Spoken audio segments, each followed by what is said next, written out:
নমস্কার। অনেক দিন পর সুরমাস কিচেন সহজ বাঙালি রান্নায় আমি সুস্মিতা আবার এসেছি। রোববারে সকাল আর নেই, প্রায় দুপুর হতে চললো, 1টা বাজে।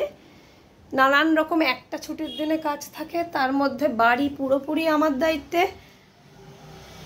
আমি তাই জন্য বাজারও যেতে পারছি না। ফোন করে দিয়েছিলাম, পার্শে মাছ দিয়ে যাওয়া হয়েছে। তো আমার যেহেতু ওবেলার জন্য রুই মাছের রেসিপি করা আছে, পনির আছে, সেই জন্য আমি শুধু একবেলার জন্যই দুজনের দুটো পার্শে বাটা নিয়েছি। লম্বা করে বেগুন ভেজে রেখেছি, একটু অন্য রকম খাওয়ার চেষ্টা। মা সর্ষে পোস্ত দিয়ে খাইয়েছে অনেকবার, কিন্তু বেগুন দিয়ে আমি কখনো খাইনি, তো আমি সেটাই চেষ্টা করব। কালো জিরে দিলাম, পেঁয়াজ কুচিয়ে নিয়েছি, সরু সরু করেই পেরেছি। তো পেঁয়াজ, কালো জিরে, কাঁচা লঙ্কা ভেঙে দিলাম। আমি কিন্তু একটু রসুন কুড়িয়ে রেখেছি, টক দই রেখেছি, নুন, সুগার ফ্রি, মেথির গুঁড়ো, গোলমরিচের গুঁড়ো, হলুদ, লঙ্কা।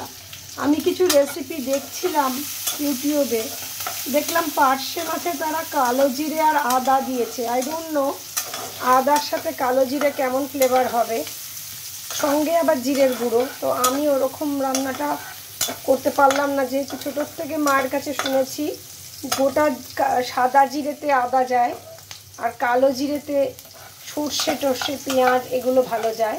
তো আমি আদা অবশ্যই ইউজ করব না, কিন্তু রসুন দিলাম। রসুন, পেঁয়াজ, কালো জিরে, কাঁচা লঙ্কা ভাজতে দিয়ে দিলাম।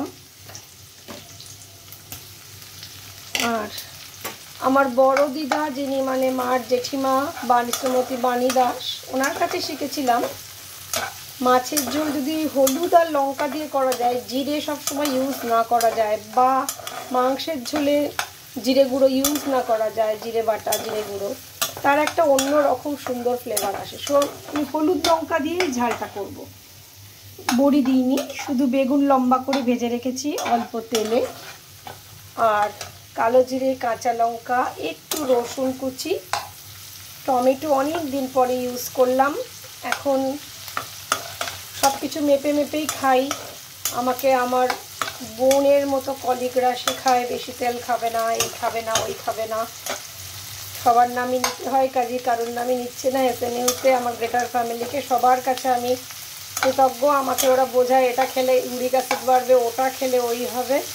সো কম তেল খাও, লিভার ভালো থাকবে, আম কম খাও, সুগার কম থাকবে, করতে করতে আমি এখন অনেক লিমিট চলছি, মানে বেশি আমি কিছুই করছি না, সবই যা করি কম কম। কিন্তু রোববার দিন তো, তাই হয়তো পার্শে মাছে একটু তেল ঢেলেছি। তো দেখা গেল আমি সব দিয়ে ভাজতে ভাজতে এইবার এগুলো দিয়ে দেব আমি কালো জিরেটা, লঙ্কার গুঁড়ো, হলুদ, সুগার ফ্রি। আর আমি যেহেতু মশলার জলটা ফেলবো না, সেহেতু মাছ বা বেগুন যখন ভাজার আগে মেখেছিলাম, সেইখানেই আমি জলটা দিয়ে রেখেছি, যাতে মশলার জলটা হয়ে যায়। নিস্তরঙ্গ জীবনযাত্রা, কিন্তু কাজের মধ্যে জীবন কাটছে, তাই জন্য এসে আর ওটা হচ্ছে না। তবে গত সপ্তাহে একটা ভিডিও করলাম কাঁকরোল পোস্ত, পরে দেখছি যে সেটা আমার চ্যানেলে আছে, তাই আর আপলোড করিনি। কিন্তু খেটে খুঁটে আমি রোববার করে হলেই একলার ঘাড়ে দায়িত্ব পড়ে, আর সেসব নিয়ে ভেবে চিন্তে বার করি এই রান্নাটা দিই তাহলে করি। কিন্তু করার আগেই, আপলোড করার আগেই দেখলাম অলরেডি কাঁকরোল পোস্ত আছে আমার কাছে, তাই জন্য আমি আর চ্যানেলে আপলোড করিনি। তো এই রোববারে দেখলাম পার্শে মাছের সর্ষে বাটা দিয়ে ঝাল থাকলেও থাকতে পারে, সর্ষে পোস্ত রেসিপি থাকলেও থাকতে পারে, কিন্তু কালো জিরে, রসুন, টমেটো, বেগুন, এই সমস্ত কিছু উপকরণ দিয়ে আমার কাছে কিছু করা নেই। We are in Suroma's Kitchen, সহজ বাঙালি রান্না from Srirampur. We are giving you everyday simple Bengali recipes. Please do like, share, subscribe us. Please help us to survive. Please be with us. Please acknowledge us. Please don't violate our copyright, our intellectual property right.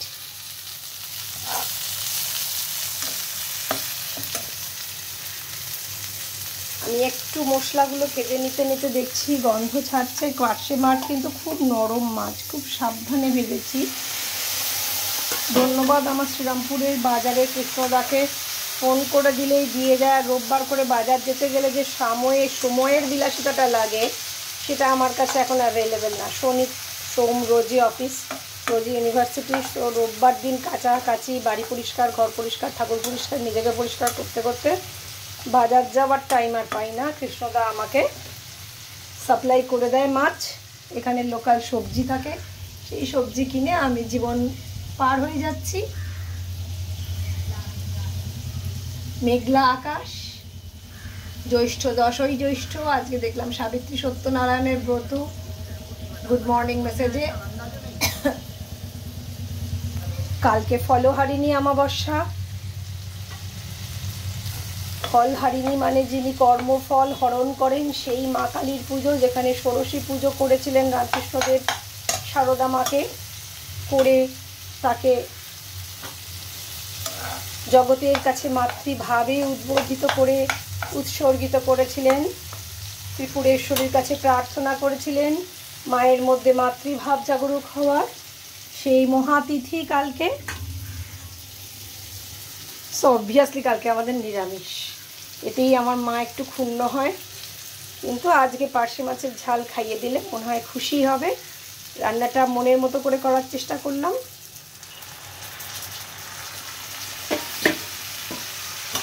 একটু মেথির গুঁড়ো দিয়েছি, কারণ এই ঝাল বা একটু ঝোল যদি যাই হোক, এটার মধ্যে মেথির গুঁড়ো একটা ভালো ফ্লেভার তোলে। অসাম একটা টেক্সচার আর কালার আসছে। মাছের সাইজ বড়, সেই জন্য একটা করেই হয়ে যাবে।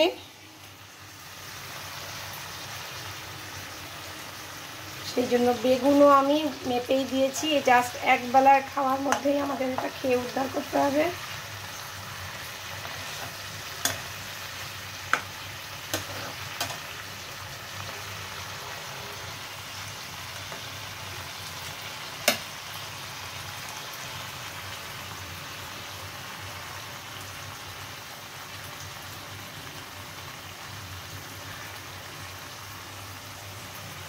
একটু একটু করে মশলার জল ছড়িয়ে দিচ্ছি।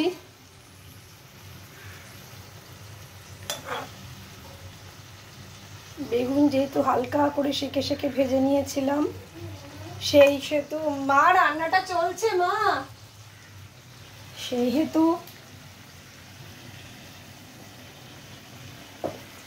অল্প অল্প করে তেলেই করার চেষ্টা করছি। অল্প করেই বেগুনটা ভেজেছিলাম তেলে, ফ্রাইং প্যানে একটু অল্প তেলে হয়েই যায়। মার ধারণা খুব তাড়াতাড়ি করে ফেলবো, কিন্তু সকালবেলায় আমি অত কাজ করে চিড়ের পোলাও টিফিন করেছিলাম, সেটা খেতে আমাদের বেশ একটু বেলা হয়েছে। কাজেই আমার মোটেই 2টোর আগে খাওয়ার প্ল্যান নেই। এবেলায় বেশি কিছু করব না। মাছের ঝাল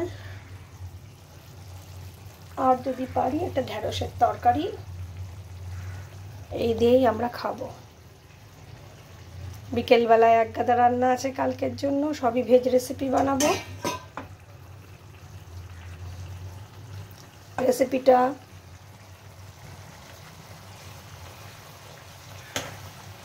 একটু গামাখা হয়ে যাচ্ছে, আমি পরে আবার একটু জল অ্যাড করব।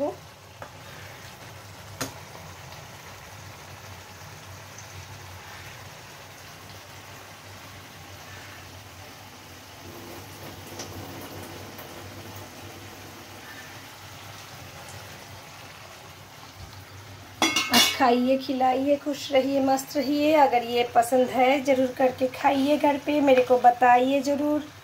लाइक शेयर सब्सक्राइब कीजिए। খান, খাওয়ান, সুস্থ থাকুন, ভালো থাকুন, আনন্দে থাকুন, মুহূর্তে বাঁচুন। আজকের মুহূর্তটাই দামি, এটাই আমি মধ্য বয়সে এসে যাপনে শিখলাম। আগে ভাবতাম ফিউচার কি হবে, দুঃখ পেতাম, কষ্ট পেতাম, কিন্তু এখন দেখি দিনের দিনে বাঁচাটাই খুব দামি। কাজেই সবাই আনন্দ করে বাঁচুন, প্রত্যেকটা মুহূর্ত যাপন করুন। ভবিষ্যতের গর্ভে থাকতে দাও। আমার গুরু বলেন act in live in present. উনি আরও বলেন যে god shall all your need supply. আমি সেই আশাতেই বসে রয়েছি। একটা খুশির খবর ভাগ করে নিই। আমার একটা খুব ভালো পাবলিকেশন হয়েছে, এই সপ্তাহেই খবর পেলাম, আমাকে বর্ণিতা জানালো আমার কলিগ। তো সেই পাবলিকেশনটা লয়েল লেখাই একটা, আমার ছাত্রীর সাথে লিখেছিলাম, আর একজন বাইরের অথর ছিলেন সঙ্গে। তো সেটা খুব ভালো পাবলিকেশন, আমার খুব আনন্দ লেগেছে, সবার সাথে ভাগ করে নিলাম সেই কথা। স্কুপাস পাবলিকেশন আমার লাইফে প্রথম। পার্শে ঝাল সুন্দর করে রান্না করে নিলাম। ফলহারিণী অমাবস্যায় সবাই ভালো করে কর্মফল যাতে আমাদের লাঘব হয় সেই জন্য মায়ের কাছে প্রার্থনা করবেন আশা করি। পার্শে বাটার ঝাল বেগুন দিয়ে, কাঁচা লঙ্কা দিয়ে, টমেটো, পেঁয়াজ, রসুন বাটা দিয়ে আমার রান্নাটা complete. Thank you for watching us, please be with us. আবার আসবো ভালো কোনো রান্না নিয়ে। মা তাড়া দিচ্ছে, আপাতত রান্না এখানেই সমাপ্ত, বাকি রান্না করে মাকে খেতে দিতে হবে। বাই।